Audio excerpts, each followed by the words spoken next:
Hey everybody, this is Andrew Engel with Fresh Picked Leads. We are a lead generation company for Wisconsin real estate investors and business owners. And today what we're doing is we're kicking off a new video series called Fresh Picked Fridays. And what we aim to do here is invite a local investor or business owner to talk a bit about what they do to get their next customer or close their next deal or get their next sale. And we really want to focus these conversations around lead generation, marketing, negotiation, sales, and closing deals. So today we have with us Matt Hedstrom. He is a real estate investor from Kenosha. He also is a business owner, entrepreneur, coach, among many other things. So Matt, thank you for joining us. And if you can, just give us a rundown of what you do and who you are. Yeah, sure, man. Thanks for having me on, Andrew. My name is Matt Hedstrom. Like you said, I'm in Kenosha, which is a small town, smaller in southeast Wisconsin. So best way to really pin that is right in between Milwaukee and Chicago, kind of centrally based right there. So it's a smaller market. So we've got a few cities around us and surrounded by cornfields. So I don't really have to venture out into the bigger cities. There's enough deals here that we're working. But yes, I am a full-time real estate investor. I have been for several years now. I was a general contractor. I still carry that license, but I keep that just for our rehabbing business, for our flipping business. I've developed an app as well for estimating repairs, which has really taken off. And so that's been really fun to do.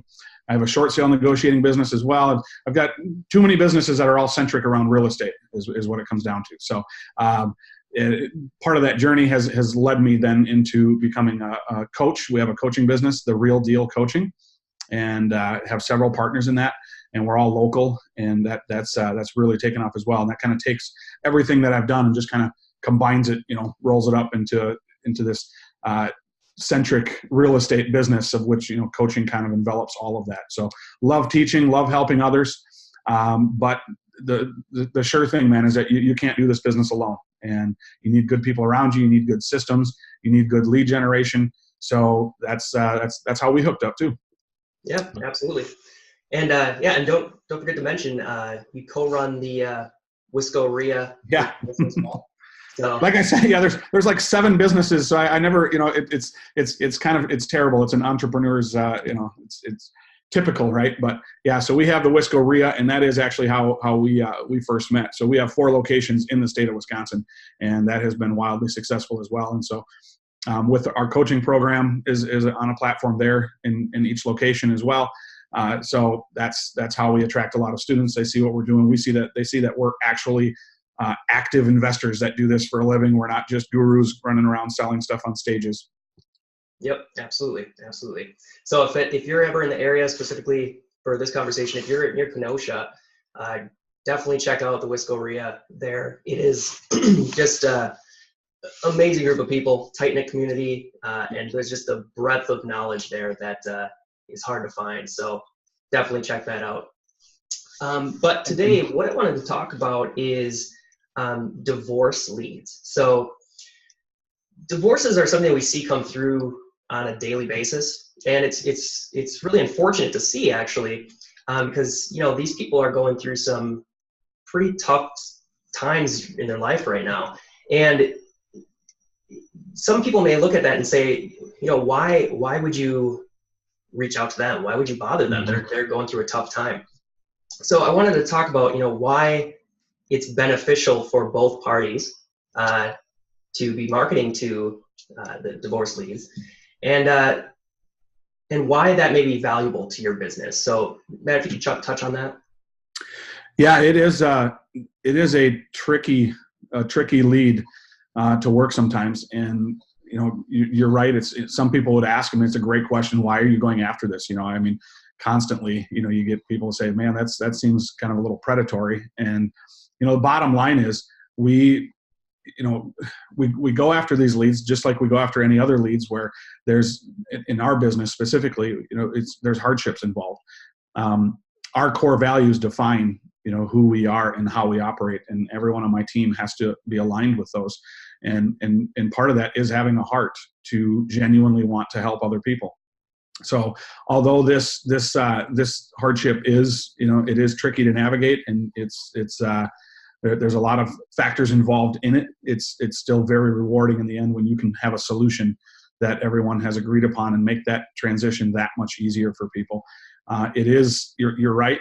It's kind of depressing, Andrew, when you start seeing this. When we were picking our leads before fresh picked leads, you producing a list every day that comes to my inbox, it almost was depressing at first to see how many divorce leads every single day were coming through this feed, through the portal that you set up.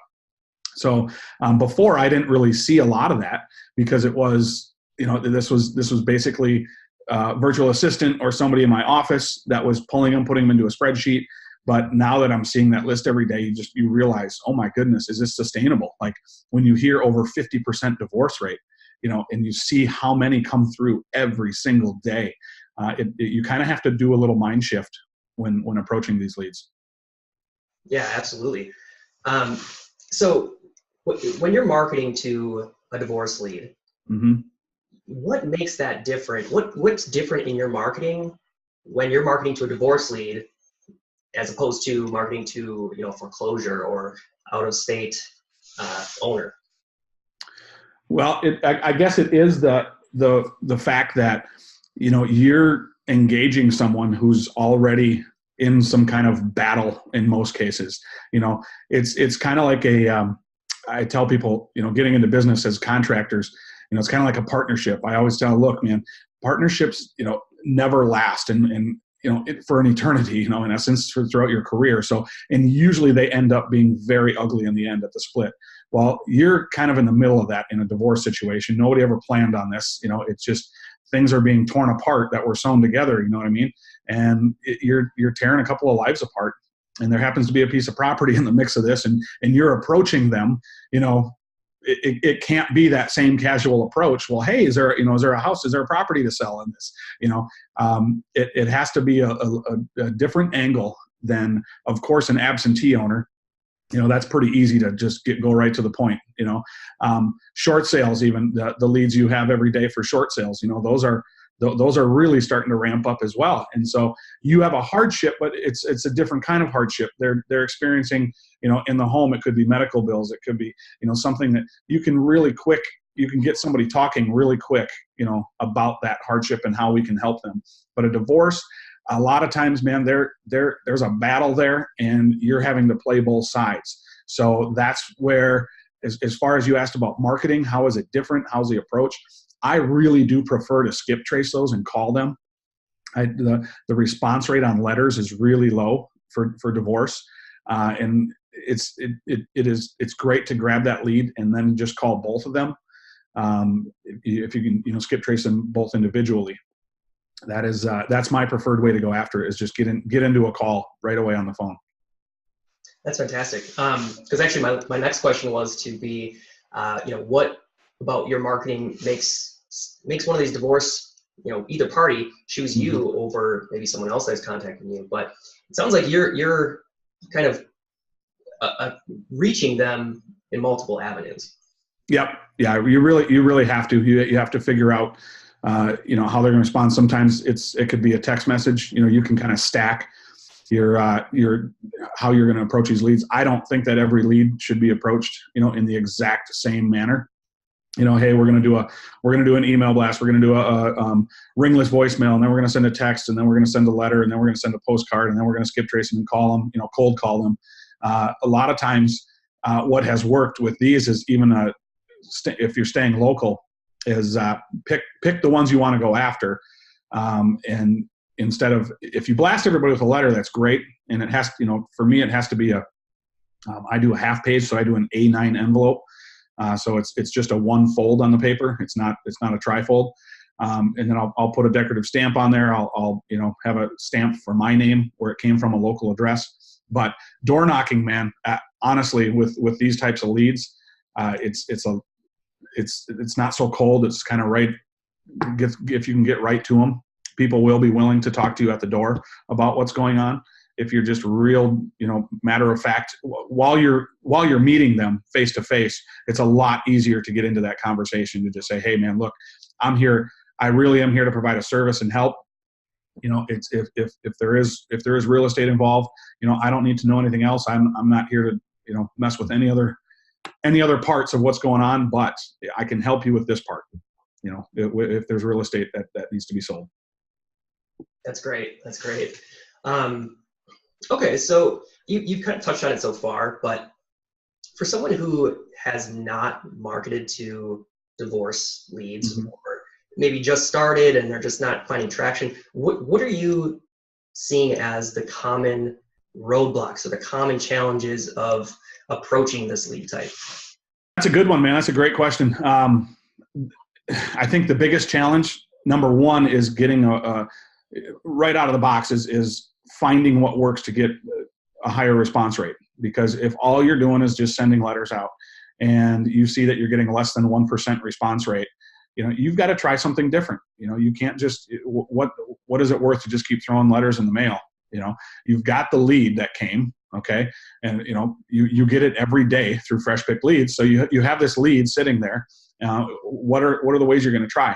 So for me, the biggest obstacle that I've had to deal with is when you have a house and you have two people kind of warring against each other, getting them both on the same page is extremely difficult if it's really heated. So the one may want to go all in and say, yep, this is perfect, let's go down this road. And the other is trying to squeeze the blood out of the turnip and wants every nickel they possibly can, and ends up being a war. It ends up being, look, the court's going to make you do something here. The judge is going to make you do something. And we provide a quick solution, turn it around. But getting them on the same page is probably the biggest obstacle in my opinion. Okay, yeah, that absolutely makes sense. So be prepared for that for those of you who Right. are just getting into this. But, so let's say you have two people who you're speaking with who are going through this. When you feel like you maybe have, a promising lead or someone who wants to, perhaps they're at least entertaining the idea of doing business with you. Is there anything you're doing to increase your probability of closing on that deal? Yeah, you know what? I would say in response to that I approach it kind of like a probate case, where I want to know right away, who's responsible to make the decision here. I mean, we're, in Wisconsin, we're a marital property state, right? But you'll find a lot of times that only one person is on the mortgage. All right. So it's kind of like probate when you've got a personal representative that you've reached out to, but now you've got, 7 family members that are and kids or grandkids. And if they're all getting a piece of it, they've all got their hands out. So I want to make sure that both people, in this case, in the divorce situation, are in the room. I may have that initial conversation with each of them on the phone. I may find just one of them by door knocking. But when it comes down to, hey, here's my offer, let's make a decision. How can we help? Let's get something written today. I need both of you there. The chances go way down when you're just dealing with one person. You get a signed contract and now you're trying to chase the other person, and just out of spite, they don't want to sign it because the other person, all kinds of games, man. It's hard enough what they're going through, but if I got to sit there and chase, it usually doesn't happen. Or if one party has an attorney, the other doesn't, now the attorney gets involved and gives legal advice on your contract or a decision that they need to make. Again, those are pitfalls I'm trying to avoid. I want the decision makers in the room sitting with me so that we can actually do something right there. I don't want to leave.